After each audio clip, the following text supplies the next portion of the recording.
Hello and welcome to another edition of Addition. I'm your host, Addy Snowden. I'm a big tech product manager, futurist, tech optimist, artist, and creator, and I'm here this week bringing you the news, the hot topics in tech, some career advice, and let you know what I'm geeked out about this week.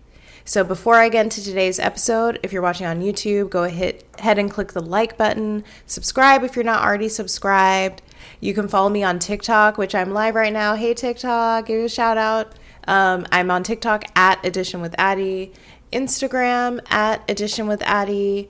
I have a Substack, additionpod.substack.com, if you want to get the podcast as well as a YouTube video directly into your inbox every week. I highly, highly recommend that if you're a super fan.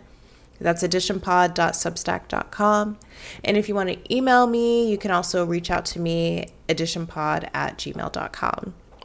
Okay, so thanks for liking, thanks for sharing, thanks for subscribing. I am accepting sponsors, as you guys know, so you can email me at additionpod@gmail.com if you want to sponsor the podcast, or if you want me to create sponsored content for you. If it's a product I like, I will post about it.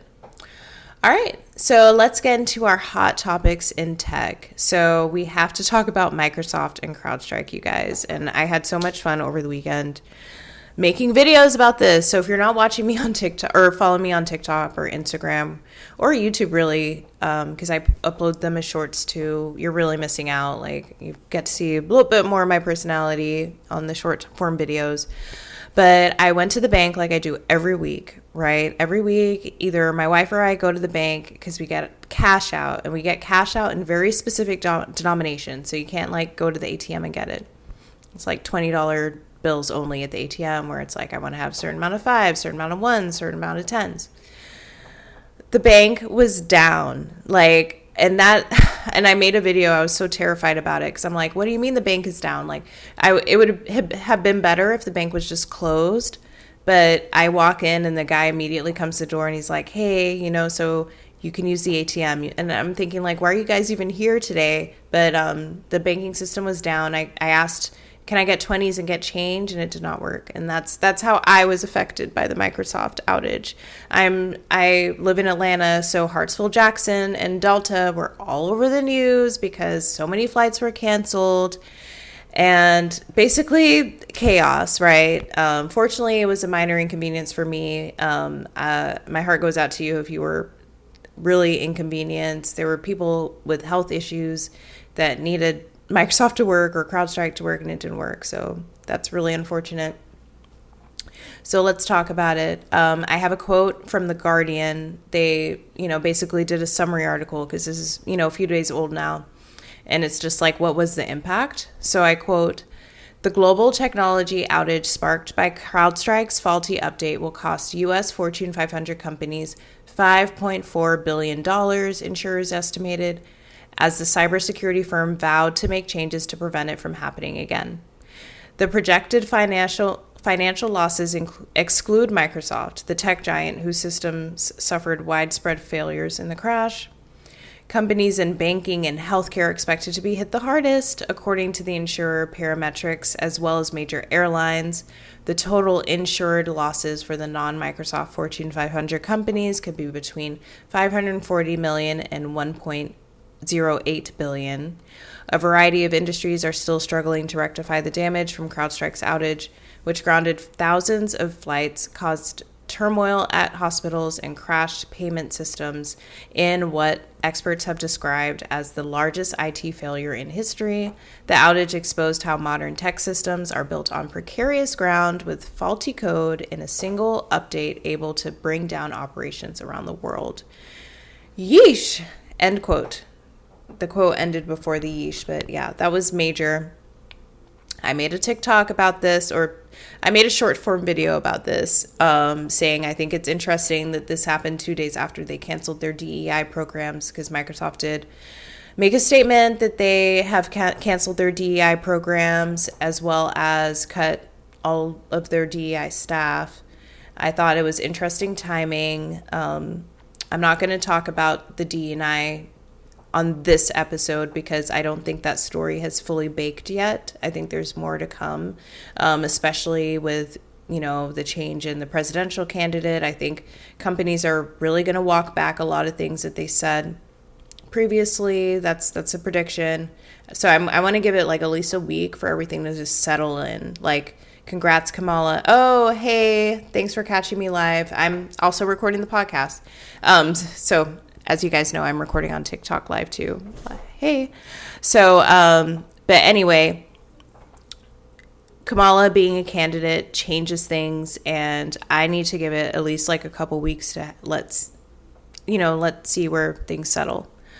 Okay, so next is not, so this is tech adjacent, and I really want to start talking more about what's going on in the social world, in the social media world, in the metaverse. Like, I interact with so many people, either who I work with or just in life, and they're not on TikTok, they're not on Instagram, they're not on social media. They're on Facebook maybe, and they're not. There's just a whole world they're not aware of, and sometimes these things are interesting to me because I'm looking at it from a tech perspective, and because tech people aren't on TikTok, they're not thinking about it. There is one journalist that I will shout out, Taylor Lorenz, who has a column at the Washington Post. I've talked about her before, and she's the only serious person who does like real reporting on social media, and I have a lot of respect for her. I just don't think she posts enough, frankly. So I'm going to talk about this story, which is what's going on with Nara Smith. So Nara Smith, if you don't know, she was a model. She is, a fair-skinned African-American woman. She's a big part of what people have been calling the trad wife movement, which #trad wife, traditional wife movement. It's basically these creators who are women, and they make content about how amazing they are at homemaking and taking care of their family. So trad wife in general is a controversial movement. Nara Smith, her husband is Lucky Blue Smith, who is famous in his own right, and she makes this really soothing content about her showing how to make things from scratch. So why am I talking about this on the podcast? Because I think what's going on with Nara Smith right now is interesting, because there's a copyright conversation that I think needs to be talked about and addressed. Okay. So Nara Smith has been criticized of copying other creators' content on TikTok. Like, she'll, frame for frame have do the same recipe or something, and I feel like that's a little bit ambiguous, because does anyone own any recipe? I'm not sure exactly. Anyway, besides the point. So she's been criticized for stealing people's ideas and recipes, and there's one creator specifically, I can pull her up right now, but she basically has said Nara has repeatedly stole her content ideas. There was a boba tea video that I guess really set the ball on fire. So Nara Smith proceeded to sue this woman for defamation, or threatened to sue. I'm not sure if she actually filed the lawsuit. And so this was about a month ago. And now Nara Smith recently released a collaboration with Marc Jacobs, where frame for frame she copies another creator, and it's not sure whether they intentionally did this to double down on the controversy. Like, there's rage bait, there's clickbait. Marc Jacobs has gotten into TikTok in a very big way and is becoming incredibly influential, because he's one of the few designers who is taking TikTok seriously, and him capitalizing on this idea of Nara Smith stealing content and her completely copying this woman's video for her Marc Jacobs ad. That is bringing up the questions of digital copyright.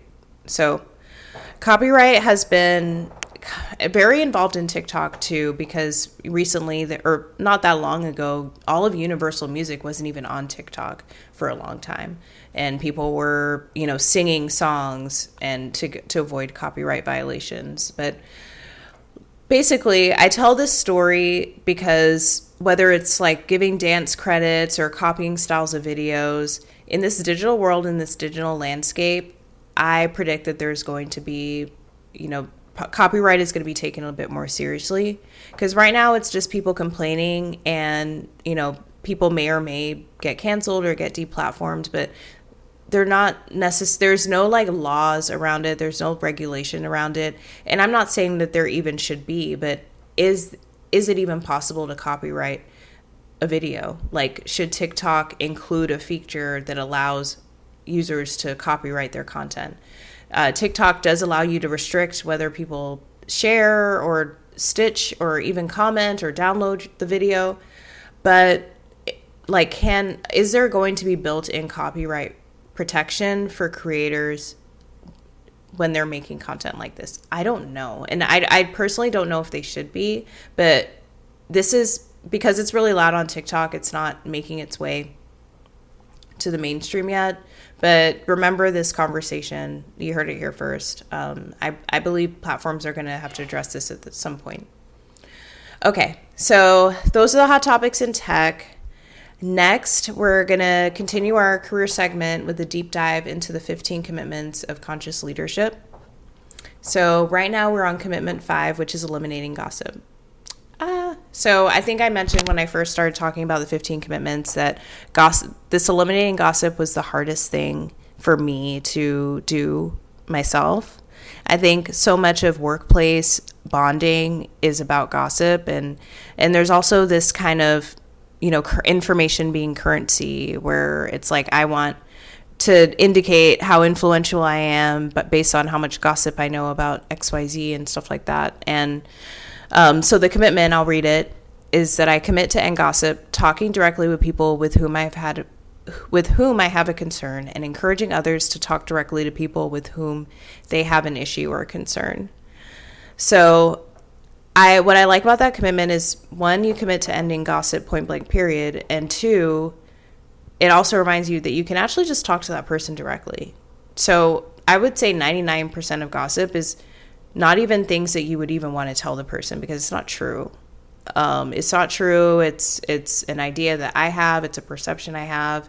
It's something I made up, and I just, for whatever reason, I'm feeling negativity towards someone, so I'm sharing it. So that 1% of things that, could actually maybe help that person if I told them, this commitment encourages you to do that. So basically, my rule of thumb is, if I'm not going to say it to their face, I'm not going to say it at all. And it's been really interesting to, I've been practicing these commitments since February. We're in July now, and it really changes.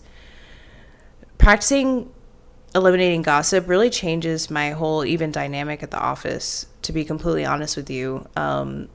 You'll be surprised how much shorter conversations are when there's no gossip involved. And sometimes people who are around me because they want to gossip, you may find they don't want to be around you as much anymore. And so I really appreciate it, because it's a waste of time. I don't even do lunches that much more at work, because I don't even know what we would even talk about. You know what I mean? Like, sometimes I have this perspective now, because I've been working from home for a week and a half. Our floor is getting rearranged, so I'm working from home for 2 weeks. So I'm really assessing the value that the office has in my life, and what the purpose of me being in the office is, and how I want to make it work for me in a healthy, balanced way. And I feel like getting my desk moved is the perfect time to reassess this.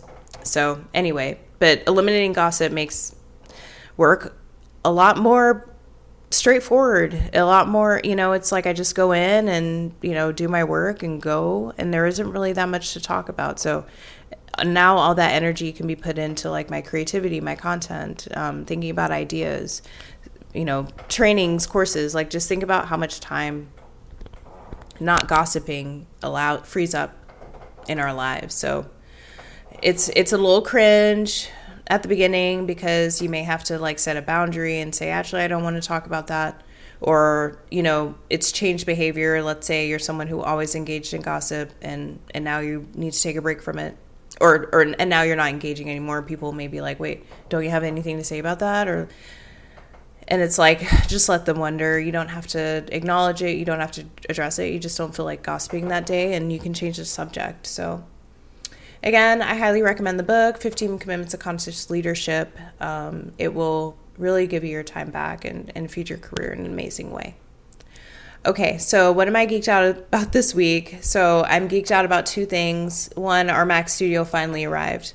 And when I tell you, like, UPS had such a hard time delivering the monitor piece, we literally ran out to the truck when it arrived today to make sure, because, you know, they give you like 3 attempts, and this was our 3rd attempt, and we're like, we're here every time. Like, please, like, just knock loudly. So we got our Mac Studio. But I'm also really geeked out about this song called Not My Problem by Layla, !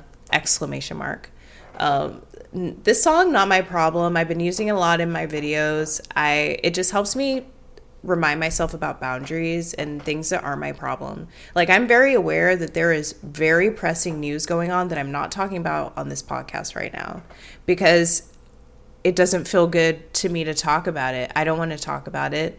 It's not my problem right now, and I don't need to make it my problem. And, you know, Layla, she's younger. She's Mos Def's daughter. Shout out to her.